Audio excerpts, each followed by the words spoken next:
ചേമ്പലം പറച്ചാ ചേമ്പലം പറ വർത്താനം പറ എന്റെ പഴയ കാര്യങ്ങൾ പറ കർത്താവിനെ കുറിച്ച് പറ.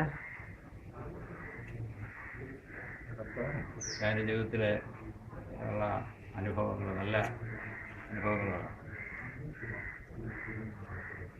അവൻ്റെ വേലയ്ക്ക് വേണ്ടി ചെറുപ്പത്തിലെ ഡെഡിക്കേറ്റ് ചെയ്യാൻ അച്ഛൻ എപ്പോഴാണ് അന്ന് തീരുമാനമെടുത്ത് അച്ഛൻ്റെ അപ്പച്ചൻ്റെ തീരുമാനത്തെ അറിഞ്ഞ് എടുത്ത തീരുമാനം.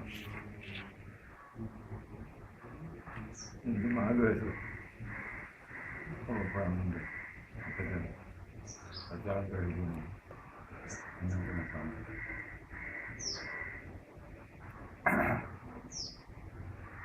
ഒരു കാലിൻ്റെ വേലക്കാരനായിരിക്കണമെന്ന് എനിക്ക് ആശയമുണ്ടായിരുന്നു. ലക്ഷ്യമാക്കിക്കൊണ്ട് ഇതിൻ്റെ മുഴുവൻ ശക്തി കഴിവ് ഉപയോഗിച്ച് ഒരു സമയം സുശക്തകളിൽ പങ്കേല വലിയ മത്സരമായിട്ടുണ്ട്. ഇതിൽ അനേകം തെറ്റുകളും കുറ്റങ്ങളൊക്കെ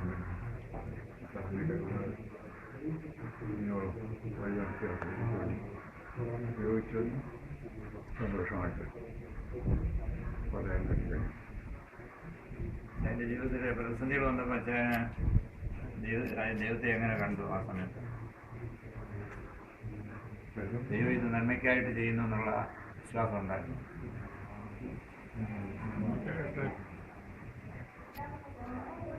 പ്രതിസന്ധികളുണ്ടായെന്നുള്ളത് വിഷമമുണ്ടായിരുന്നു.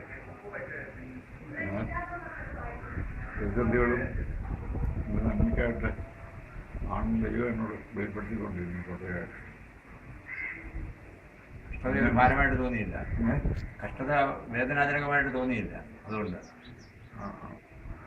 ദൈവത്തിനോട് ദിവ്യോദ്ദേശം ഉണ്ടായിരുന്നു. എന്നെ എന്നോട് വെളിപ്പെടുത്തിയിട്ടുണ്ട്. എന്നെ എൻ്റെ ആവശ്യത്തിൽ മെച്ചപ്പെടുത്താനൊക്കെ ആവശ്യമായിരുന്ന ഇങ്ങോട്ട് സംസാരിച്ചിട്ടുള്ളൂ.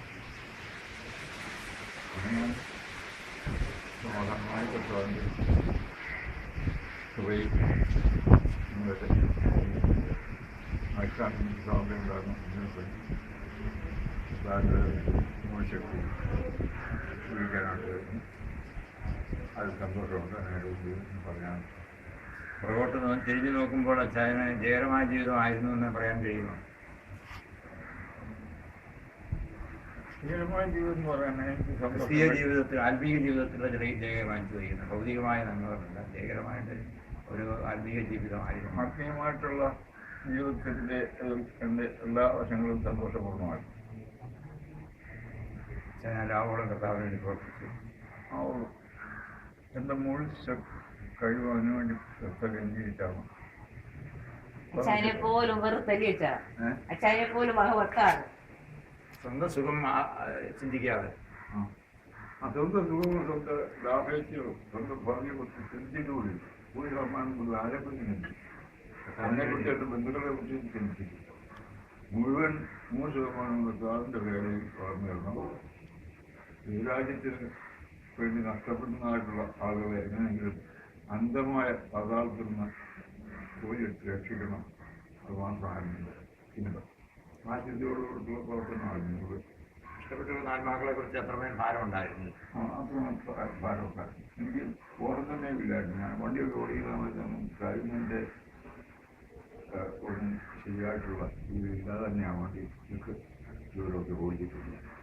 അങ്ങനെ ഈ ബോധമില്ല.